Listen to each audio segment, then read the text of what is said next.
Hello, it's the 7th of June 2018. This is Daily Reflection with Aneel Aranha, and today we're going to reflect on Mark 12:28 to 34.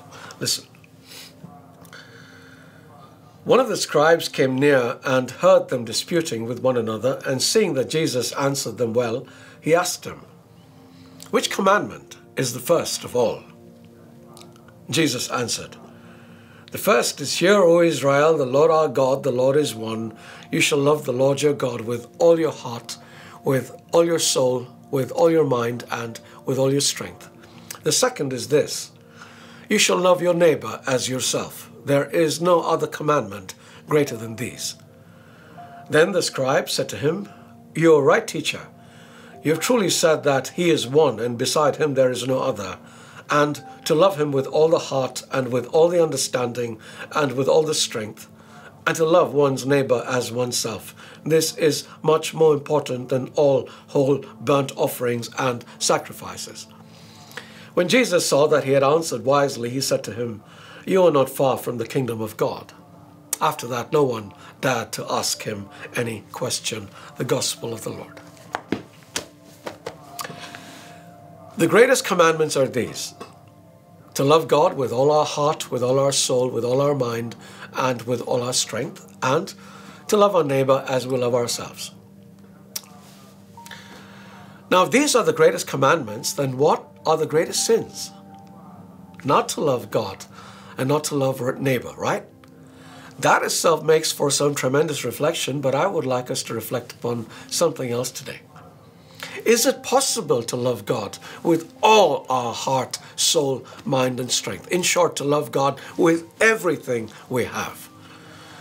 I would have not thought it possible were it not for the fact that God tells us to love him in this manner prescribed, and he wouldn't tell us to do anything unless it was possible. So it is possible. The question is, how?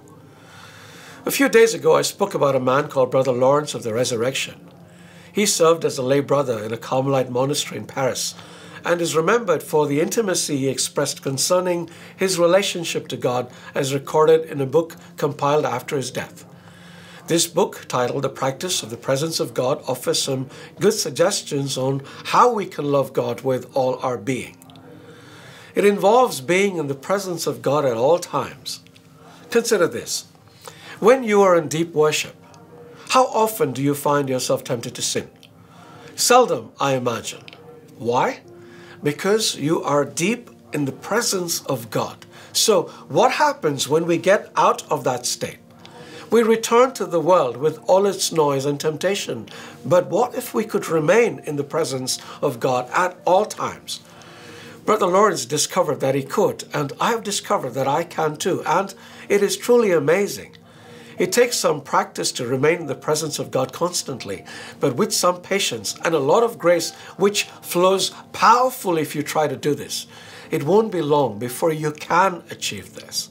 And you will realize that through this process, you actually begin to love God with all your heart. I will be leading people on a 2-week guided retreat shortly on cultivating this habit. If you are interested in being part of this retreat, please send us a message just saying "subscribe retreat," and we'll get back to you very soon with details. In the meantime, ask God for the grace to keep you in his presence at all times. God bless you.